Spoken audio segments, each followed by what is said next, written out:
Welcome to Adventures in Freeze Drying. Today we're going to experiment a little bit. I was definitely inspired by a post I saw on Facebook this last week where a gal had made some egg bites, like egg casserole type bites in a mini pan and rehydrating them with just like a tablespoon of water. And I thought that would be fantastic. I swim in the mornings on a master swim team in a town that's about 30 minutes away. And I get up at 4 a.m. and we're in the pool and wet at 5 a.m.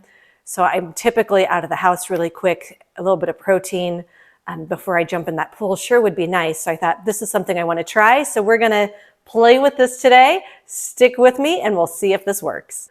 We are going to use about half of a recipe for an egg casserole that is made with shredded potatoes. I shredded these fresh. You can use frozen. I think to get these to bake fast enough, since we're going into these mini little muffin tin pans, that I would thaw those out before using them. I'm using half a pound of my favorite breakfast sausage, which just so happens to be a Farmland bacon sausage.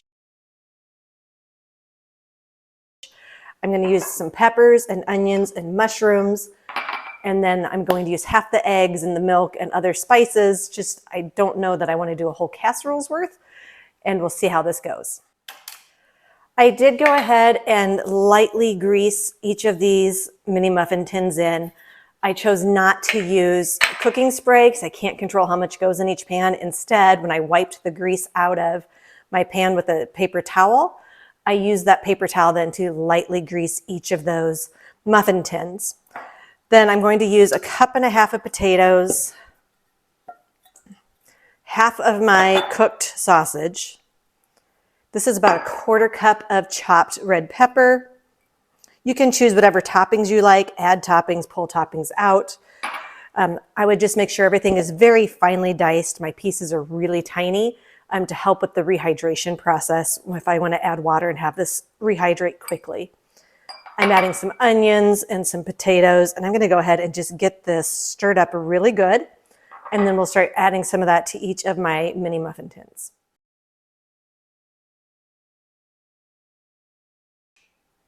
To try to maintain some consistency for rehydration purposes, I'm going to use my muffin stainless steel scoop here and try to get just a scoop per mini muffin tin and kind of push it down in there.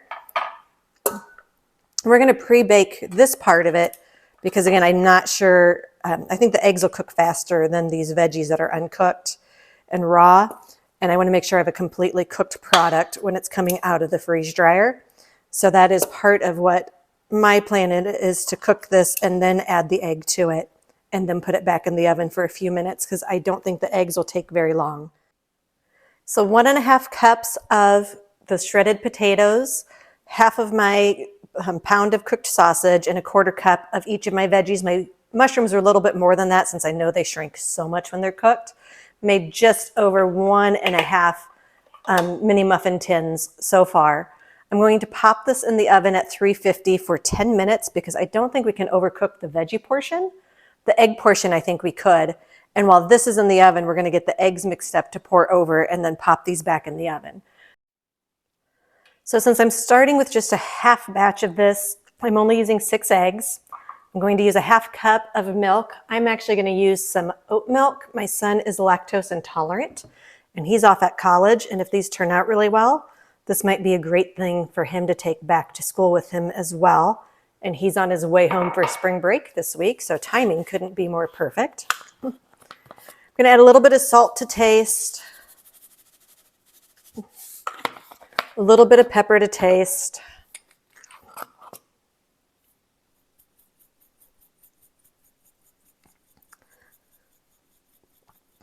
And then I have always liked adding just a splash of Worcestershire sauce to my egg casserole bakes. So I'm also going to add just a dash of Worcestershire sauce. Not a lot. And I'm going to go ahead and use an immersion blender because this is going to finish, it's going to have time to sit here and get a little bit less foamy before I pour this on the stuff that's baking in the oven. So I'm going to go ahead and get this mixed up. I'm going to let this sit while we finish baking the veggies, and then we'll get this poured on and get the egg bakes baked. So my potato and sausage and veggies have been baking for 10 minutes at 350. I want to taste some of these and see if they're even getting done, if they need longer.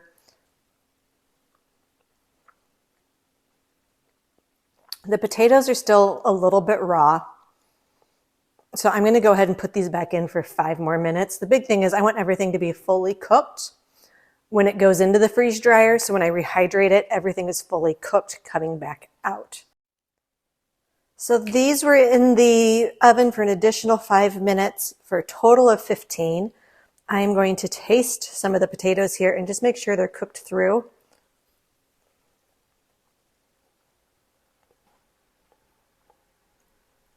That I am happy with. I think that is good.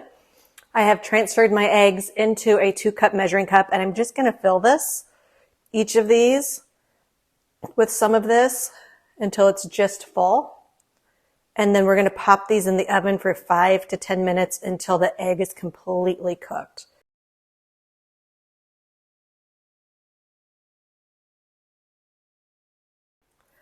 So I've gone ahead and I've taken these out of the mini muffin tin and put them on a parchment lined tray.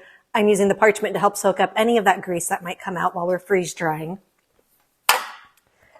And then let's go ahead and, just because I've always made egg casserole in like a cake pan and not in a mini muffin tin, I want to make sure I've got everything tasting right and I know what these tasted like before they go in the freeze dryer. It is excellent. So this is at least a half win. I can make egg casserole this way. And if I needed to heat up 2 bites quick before I went to swimming, I can do that. So this already is at least half a win. I can't wait to see how these come out of the freeze dryer. So as soon as these are completely cool, I'm going to put them in my freeze dryer and start the process, letting them freeze in the freeze dryer this time. And then we'll see you when they're done freeze drying. My egg whites have been drying for 27 hours, but it says I'm already almost 20 hours into my extra dry time, which seems a little fast for me, but 27 hours seems about right total. So I'm going to go ahead and open this up and check on the egg bites. So I'm going to go ahead, and that feels very lightweight and airy. That just completely obliterated.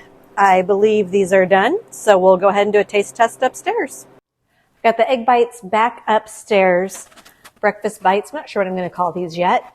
I obliterated the one. I'm just going to take one of these and put it in a little glass bowl. Now these are already fully cooked, so I don't want to add boiling water. You're going to overcook your eggs, and nobody really likes overcooked eggs. So I'm just taking hot water from my faucet. And the gal that I saw this online said she took a tablespoon of water per egg bite. So I'm going to go ahead and try that and see what happens here. She made it sound like it didn't take very long for them to rehydrate. So we're going to go ahead, let that sit a minute, kind of swirl it around to help it do what it needs to do. And we'll just see what happens here. We're going to let it sit for a total of like 5 minutes, and I'll be right back to do the taste test. Okay, so I have my egg bite here. It's squishy. It seems to have soaked in almost all of that water, but it seems to have stopped. So I'm going to go ahead and give this a taste test. It's really good. I think if you were to then microwave it, heat it up a little bit for 30 seconds, it'd be amazing. But this is awesome. You're on a road trip, you're hiking, you're camping. These are excellent. This is a definite win. Yeah, I like this. I like this a lot. Also, maybe thinking about sending these to school with my college-aged kid. So he has an easy brunch when he needs one, as college-age kids need sometimes. So overall, a big win. Thank you for joining me on Adventures in Freeze Drying. If you're considering purchasing a freeze dryer, please use my affiliate link below. Also, all my recipes can be found on freezedryingcookbook.com, and we'll see you next time.